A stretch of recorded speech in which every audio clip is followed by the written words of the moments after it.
الحمدللہ رب العالمین والعاقبۃ للمتقین والصلاۃ والسلام علی رسول الکریم اما بعد۔ باتیں انبیاء کرام کے تعلق سے چل رہی ہیں۔ حدیث نمبر 3424 عن ابی ہریرہ رضی اللہ عنہ عن نبی صلی اللہ علیہ وسلم قال، ابو ہریرہ رضی اللہ عنہ سے روایت و نبی کریم صلی اللہ علیہ وسلم کے حوالے سے بیان کرتے ہیں، قال کہ نبی کریم صلی اللہ علیہ وسلم نے ارشاد فرمایا، قال سلیمان بن داود، کہ سلیمان بن داود نے علیہ السلام نے بیان کیا، یعنی کہا۔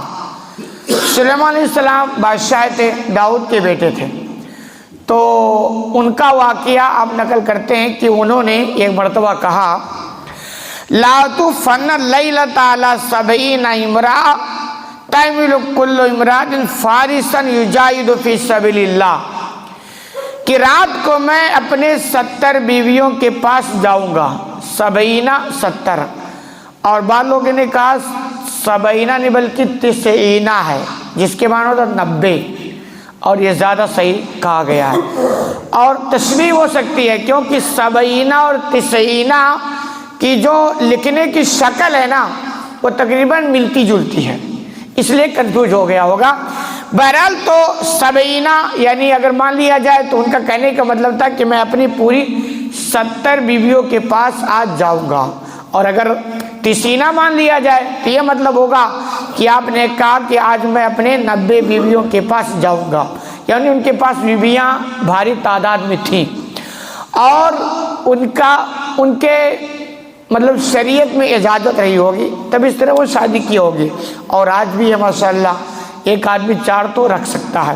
یہ نیچر ہے کہ ایک آدمی کے پاس کئی بیوی ہو، یہ نیچر ہے، نیچر کے خلاف نہیں ہے، اور اس میں دونوں کے لیے فائدہ ہے۔ عورتوں کا فائدہ ہے کہ ان پر بوجھ کم ہو جائے گا، لیکن آپ انڈیا کی عورتوں کو سمجھا نہیں سکتے۔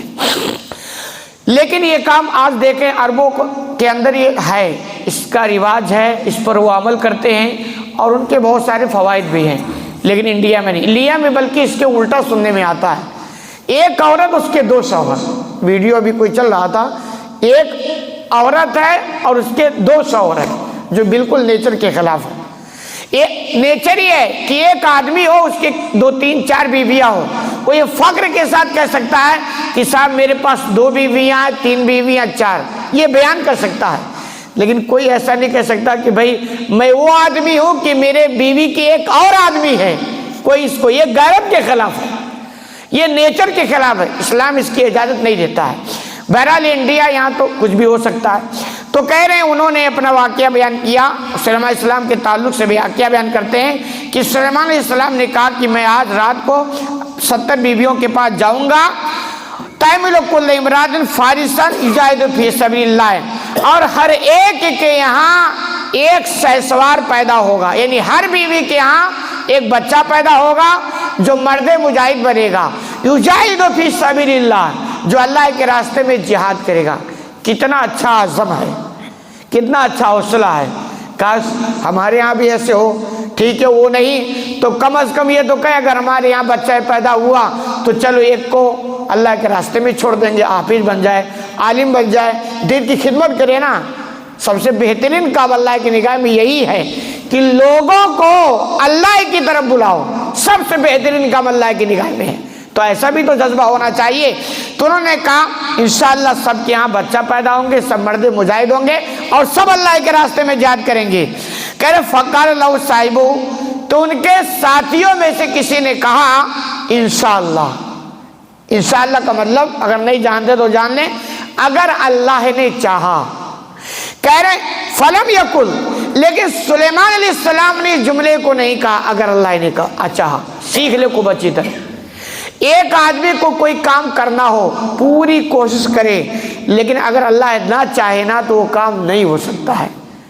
اسلام بھی یہ رہنمائی کرتا ہے، اور تجربات بھی یہی بتلاتے ہیں کہ آدمی پوری انرجی لگا دیا کام کرنے کے لیے، سب کچھ تھا، پیسہ تھا، طاقت تھی، سب کچھ تھا، لیکن نہیں ہو پایا۔ کیوں؟ کیونکہ اللہ نے چاہا تھا۔ تو کسی بھی کام کو کرنا ہو تو آپ پلان بنائیں، کوشش کریں، اور ساتھ میں کہیں کہ اگر اللہ نے چاہے انشاءاللہ. کیوں؟ اللہ کو بھی یہ کہ بندہ یہ سمجھ رہا ہے کہ جب تک میری پرمیشن، میری اجازت، میری مدد نہ ہو، بندہ یہ مانتا ہے کہ وہ کام نہیں ہوگا، تو پھر اللہ کی جانب سے مدد آتی ہے.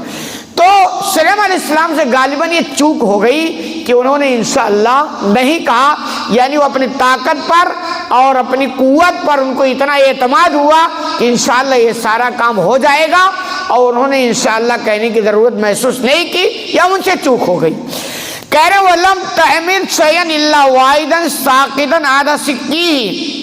کہہ رہے ہیں کسی کے یہاں ایک بچہ بھی پیدا نہیں ہوا سوائے ایک بیوی کے، اور وہ بھی ناقص، یعنی اس کا آدھا بدن جو تھا وہ کسی طرف جھکا تھا، یعنی وہ مجاہد بننے کے لائق نہیں تھا. یوں کہہ لیجئے 70 یا 90 بیویوں کے پاس گئے اور کسی کے یہاں کوئی بچہ نہیں پیدا ہوا، جبکہ انہوں نے کہا تھا بچہ پیدا ہوگا، اور ایک کے یہاں ہوا وہ بھی ناقص یعنی ادھورا. فقال نبی صلی اللہ علیہ وسلم لو قالها لجاهدوا فی سبیل اللہ، کہ اگر سلیمان علیہ السلام نے اس جملے کو کہہ لیا ہوتا کیا انشاءاللہ، تو کہہ رہے ہیں لجاهدوا فی سبیل اللہ، تو سب کے یہاں مجاہد پیدا ہوتے اور سب اللہ کے راستے میں جہاد کرتے. تو انشاءاللہ کی یہ فضیلت ہے. اس لیے آپ کبھی بھی کوئی کام، بلکہ یہ عادت بنا لیں. میں نے تو دیکھا ہے جن کی عادت بن جاتی ہے نا، ہر کام کے پلاننگ کے ساتھ انشاءاللہ انشاءاللہ انشاءاللہ. تو یہ تو ہونا چاہیے نا، بلکہ ہر مومن کے زبان پر یہ جملے ہونے چاہیے، کبھی ماشاءاللہ، کبھی الحمدللہ، انشاءاللہ. یہ سارے جملے تو ہونا چاہیے نا، جو ایمان کی شان اور پہچان ہے.